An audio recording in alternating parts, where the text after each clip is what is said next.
അപ്പോൾ പ്രിയപ്പെട്ട പ്രേക്ഷകരെ, നമുക്കൊന്ന് മലപ്പുറത്തേക്കൊന്ന് പോകാം. മുബഷീർ ഒരു പ്രധാന വാർത്തയുമായി പ്രേക്ഷകർക്കൊപ്പം ചേരും. ന്യൂനപക്ഷ സ്കോളർഷിപ്പുകളുടെ തുക വെട്ടിക്കുറച്ചിട്ടില്ലെന്നും ഇപ്പോൾ നടക്കുന്നത് തെറ്റായ പ്രചരണമാണെന്നും മന്ത്രി വി അബ്ദുറഹ്മാൻ പറഞ്ഞു. അപേക്ഷകൾ സ്വീകരിക്കുന്നതിനുള്ള കാലതാമസമാണ് ഇപ്പോഴുള്ളത്. സ്കോളർഷിപ്പ് വെട്ടിക്കുറച്ചതായി സംസ്ഥാന സർക്കാർ ഒരു തീരുമാനവും എടുത്തിട്ടില്ലെന്നും മെറിറ്റ് വഴി വന്നവർക്കെല്ലാം സ്കോളർഷിപ്പ് ലഭിക്കുമെന്നും സംസ്ഥാന ന്യൂനപക്ഷ വകുപ്പ് മന്ത്രി അബ്ദുറഹ്മാൻ റിപ്പോർട്ടറിനോട് പറഞ്ഞു. കേൾക്കാം. ഇവിടെ 8 ലക്ഷം ആളുകളാണ് ഇത്തവണ ഈ സ്കോളർഷിപ്പിന് അപേക്ഷ നൽകിയിട്ടുള്ളത്. അപ്പോൾ ഈ അപേക്ഷകൾ പ്രോസസ്സ് ചെയ്യുന്നതിൻ്റെ ഒരു താമസമുണ്ട്. കാരണം ഇത്തവണ കുട്ടികൾ കൂടുതലാണ് അപേക്ഷിച്ചത്. അപ്പോൾ അതിൻ്റെ ഭാഗമായിട്ടുള്ള പ്രചരണങ്ങളാണ്, മറ്റൊന്നുമല്ല. മെറിറ്റിൽ അർഹരായ മുഴുവൻ ആളുകൾക്കും സ്കോളർഷിപ്പ് കൊടുക്കണം തന്നെ നമ്മൾ തീരുമാനിച്ചില്ല. അത് കൊടുക്കും. സർക്കാരിൻ്റെ അടുത്ത് പണം ഇല്ല എന്നുള്ളതുകൊണ്ട് ഒരു ഫണ്ടും എവിടെയും കുറച്ചിട്ടില്ല. ഒക്കെ തെറ്റായ പ്രചരണങ്ങളാണ്. ചിലപ്പോൾ ഒരു 3 മാസം വൈകിയെന്ന് വരും. ആ വൈകുന്നതിന് ഇത്ര ആഘോഷിക്കേണ്ട ആവശ്യമൊന്നുമില്ലല്ലോ. മുബഷീർ നമുക്കൊപ്പം ചേരുന്നുണ്ട്. മുബഷീർ, ന്യൂനപക്ഷ സ്കോളർഷിപ്പുകൾ വെട്ടിക്കുറച്ചു എന്ന വലിയ വിമർശനം സർക്കാരിനെതിരെ ഉയർന്നിരുന്നു. വലിയ ക്യാമ്പയിനാക്കി അത് മാറ്റുകയും ചെയ്തിരുന്നു. ഇപ്പോൾ സർക്കാർ നൽകുന്ന വിശദീകരണം എന്താണ്? Good morning Mubasheer.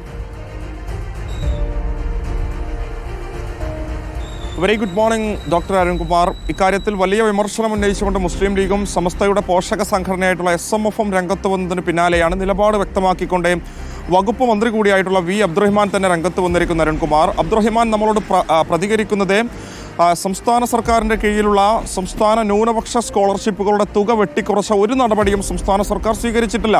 അത്തരത്തിലുള്ള ഒരു തീരുമാനവും എടുത്തിട്ടില്ല. സ്വാഭാവികമായിട്ടും തൻ്റെ വകുപ്പാണ് അത് കൈകാര്യം ചെയ്യുന്നത്. തൻ്റെ അറിവിൽ അത്തരമൊരു തീരുമാനവും എടുത്തിട്ടില്ല. 8 ലക്ഷത്തോളം ആളുകൾ, വിദ്യാർത്ഥികളാണ് ഈ ഒരു സ്കോളർഷിപ്പ് ലഭിക്കുന്നതിന് വേണ്ടി നിലവിൽ അപേക്ഷ നൽകിയിട്ടുള്ളത്. സമാനമായ സാഹചര്യം നേരത്തെയും ഉണ്ടായിരുന്നു. നിരവധി അപേക്ഷകൾ വരുമ്പോൾ അത് പ്രോസസ്സ് ചെയ്യുന്നതിനെടുക്കുന്ന ഒരു സമയത്തിൻ്റെ കാലതാമസമാണ് ഇപ്പോഴുണ്ടായിട്ടുള്ളത്.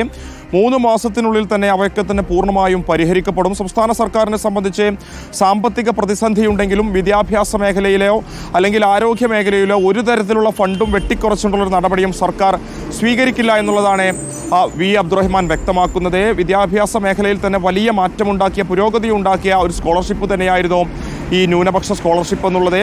കുട്ടികൾക്കൊക്കെ തന്നെ അത് വളരെയധികം സഹായകരമായിരുന്ന പശ്ചാത്തലത്തിലായിരുന്നു കഴിഞ്ഞ ദിവസം ഇത് വെട്ടിക്കുറച്ചതായിട്ടുള്ളൊരു തീരുമാനം, ഓർഡർ ഇറക്കിയതായിട്ടുള്ളൊരു പ്രചാരണം ഒരു ഭാഗത്ത് ശക്തമായിരുന്നത്. അതിനെ തുടർന്ന് മന്ത്രിയുടെ ഓഫീസിന് മുൻപിൽ വരെ MSF പോലെയുള്ള വിദ്യാർത്ഥി സംഘടനകൾ വലിയ പ്രതിഷേധവുമായി രംഗത്ത് വന്നിരുന്നു.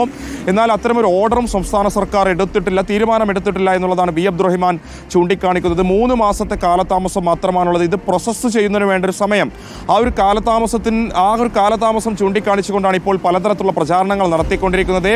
കഴിഞ്ഞ വർഷവും സമാനമായ സാഹചര്യമുണ്ടായിരുന്നു, സമാനമായ പ്രചാരണവും ആ ഒരു ഘട്ടത്തിലുണ്ടായിരുന്നു. പക്ഷേ മെറിറ്റ് വഴി ലഭിച്ചവർക്കെല്ലാം തന്നെ കഴിഞ്ഞ വർഷവും ഈ സ്കോളർഷിപ്പ് നൽകിയിട്ടുണ്ട്. വിദ്യാർത്ഥികളുടെ കൈകളിൽ ഈ ഒരു പണം എത്തിയിട്ടുണ്ട്. സമാനമായ രീതിയിൽ ഇത്തവണയും ഈ ഒരു പണം വിതരണം ചെയ്യുമെന്നുള്ളതാണ് മന്ത്രി ചൂണ്ടിക്കാണിക്കുന്നത്. അത്തരം പ്രചാരണങ്ങൾക്കൊന്നും തന്നെ ഒരു അടിസ്ഥാനവുമില്ല എന്നുള്ളതും മന്ത്രി പറഞ്ഞു വെക്കുന്നുണ്ട്. വിശേഷം സമസ്തയുടെ പോഷക സംഘടനയായിട്ടുള്ള SMF ഇക്കാര്യത്തിൽ പ്രതിഷേധവുമായി രംഗത്ത് വന്നിരുന്നു. അബ്ദുസമദ് പൂക്കോട്ടൂർ പറഞ്ഞിരുന്നത് ന്യൂനപക്ഷ വകുപ്പ് ഇവിടെ നിഷ്ക്രിയമാണ്, ന്യൂനപക്ഷ കമ്മീഷൻ നിഷ്ക്രിയമാണ്, ഈ ഒരു സ്കോളർഷിപ്പ് പുനഃസ്ഥാപിക്കണം. മഹല്ലുകൾ കേന്ദ്രീകരിച്ചുള്ള ഒരു ബോധവൽക്കരണത്തിൽ ഇക്കാര്യത്തിൽ സംസ്ഥാന സർക്കാരിൽ സംഭവിച്ച വീഴ്ച ചൂണ്ടിക്കാണിക്കുമെന്നും പറഞ്ഞിരുന്നു. അതിന് തൊട്ടു പിന്നാലെയാണ് ഇപ്പോൾ ഇക്കാര്യത്തിൽ കൃത്യമായ പ്രതികരണവുമായി മന്ത്രി തന്നെ രംഗത്ത് വന്നിരിക്കുന്നത്. മന്ത്രി കാര്യങ്ങൾ വിശദീകരിച്ചിരിക്കുന്നു. തെറ്റായ പ്രചരണമാണ് നടക്കുന്നത് എന്നാണ് ന്യൂനപക്ഷ ക്ഷേമ വകുപ്പ് മന്ത്രി അബ്ദുറഹ്മാൻ ഇപ്പോൾ നമ്മളോട് പറഞ്ഞിരിക്കുന്നത്.